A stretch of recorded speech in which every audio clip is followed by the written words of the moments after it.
لوگ تھے, غور سے واقعہ سننا, 3 لوگ تھے, وہ ایک 75 منزلہ بلڈنگ پہ رکے, اور رول یہ تھا جی کہ 10 بجے کے بعد آئیں گے تو لفٹ بند ہو جائے گی. اب ان کا جو روم تھا 75ویں منزل پہ تھا.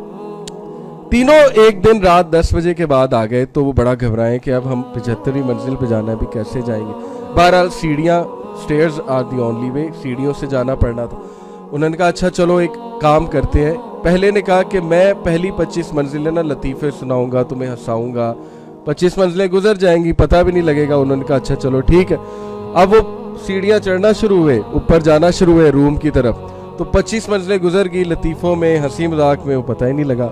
دوسرے کی باری ہے, اس نے کہا اچھا چلو اب میں ایسا کرتا ہوں, میں تمہیں لائف ہیکس بتاتا ہوں, کچھ نہ ٹیکنیکس, کچھ ٹپس دیتا ہوں لائف میں سکسیسفل ہونے کے, یہ وہ. 25 منزلیں گزر جائیں گی. اس نے یہ کام کرنا شروع کیا, 25 منزلیں گزر گئی. تیسرے کی باری آئی, وہ ذرا غمگین شاعر قسم کا آدمی تھا, عاشق تھا. اس نے کہا کہ میں تمہیں شاعری سناؤں گا غمگین قسم کی, عشق مشوقی کی, تو 25 منزلیں گزر جائیں گی, کوئی مسئلہ نہیں. اس نے شاعری شروع کی, غمزدہ کر دیا دونوں کو. اوپر پہنچے, 75ویں منزل آگے روم کے سامنے کھڑے ہو گئے. وہ جو تیسرا بندہ تھا اس نے کہا کہ تمہیں پتہ ہے کہ میری زندگی کا سب سے بڑا غم کیا ہے؟ دونوں نے کہا کیا؟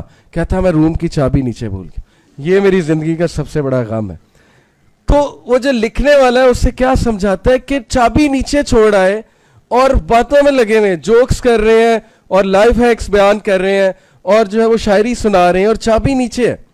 یہی میں مثال آپ کو پتہ ہے کیوں دی, کیونکہ فلسفہ اگر نیچے چھوڑا ہے, فلسفہ اگر ویلیوز نیچے ہے, ان سے تعلق ہی آپ کا کوئی نہیں, تو پھر پہلے 25 سال ہنسی مذاق میں گزریں گے جیسے میرے گزرے, ٹھیک ہے, نان سیریس, پتہ ہی کچھ نہیں. اپنے آپ کو ظاہر ہے وی یوز ٹو کنسیڈر ہم عقل کل ہیں, ماں باپ کو تو کچھ نہیں پتا, سب ہمیں پتہ ہے. اگلے 25 سال پھر وہ شادی وادی ہو جاتی ہے, سیریس ہو جاتے ہیں, لائف ہیک, سکسیس, یہ وہ باتیں شروع.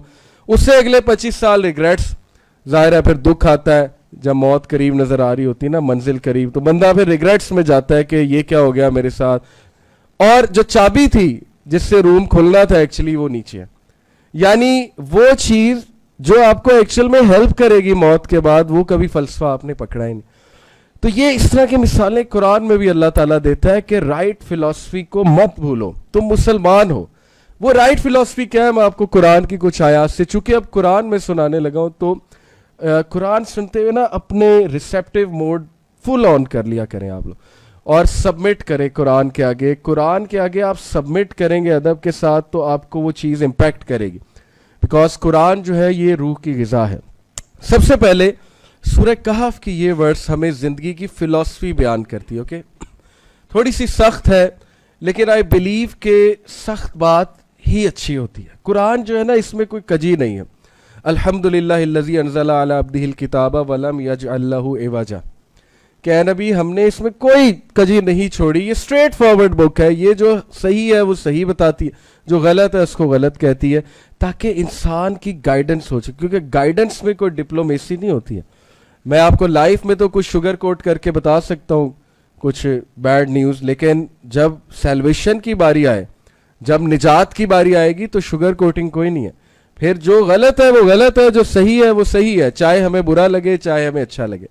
تو قرآن کی یہ آیت سورہ کہف جو ہے, یاد رکھے اسپیشلی نوجوان, فتنوں کے دور میں your toolkit, the antidote in an age of فتنہ از سورہ کہف. سورہ کہف کو جتنا ڈیپتھ میں سمجھ سکتے ہیں اس کو سمجھ لیں. اوکے, سورہ کہف کی آخری چند آیات میں سے, قل هل ننبئکم بالاخسرین اعمالا, اے نبی کیا ہم آپ کو بتائیں کہ ان لوگوں میں سے سب سے زیادہ خسارے والا کون ہے اپنے اعمال کے حوالے سے, یعنی لاس میں کون ہے. Let us tell you who amongst them is in loss with regards to his or her deeds. الذین ضل سعیہم فی الحیات الدنیا, وہ جس کی ساری سعی, all the efforts of that person were for the dunya, all the efforts of that person were to make dunya. وَهُمْ يَحْسَبُونَ أَنَّمْ يُحْسِنُونَ صُنْعًا, and he or she used to think کہ میں تو بہت اچھا جا رہا ہوں, میں تو زبردست A1, میری تو زندگی میں مسئلہ ہی کوئی نہیں. ایسا ہوتا ہے دنیا کی ڈسٹریکشنز میں, ہم ایسا پھنستے ہیں, ایسا بیزی ہوتے ہیں کہ ہم نماز کا بھی کچھ نہیں, اور ہم کہتے ہیں بالکل ٹھیک ہے, اللہ لوز اس, نماز پڑھنے کی کیا ضرورت ہے, پڑھ لیں گے ریٹائرمنٹ کے بعد, حج کریں گے سارے گناہ معاف ہو جائیں گے. پراپر پلاننگ ہوتی ہے ہمارے معاشرے میں, یہ پلاننگ ہے پوری, یقین کرے اتنی انجسٹ پلاننگ. تو وین آئی ریڈ دس آیا میں نے کہا کہ یہ تو بات تو بڑی سیریس ہے, گل وچ کچھ اور ہے, یعنی کہ بات تو کچھ اور ہے. اللہ تو کہہ رہا ہے کہ سب سے زیادہ خسارے میں وہ ہے کہ جس کی ساری صحیح ایفرٹ دنیا میں لگ گئی اور وہ سمجھتا رہا کہ میں بالکل سیٹ ہوں, میں بالکل ٹھیک جا رہا ہوں. ہیونگ سیڈ اٹ, اب دیکھو اس کا یہ مطلب نہیں کہ دنیا بنانا منع ہے. کیا سمجھ لگتی, چلے میں آپ سے پوچھتا ہوں.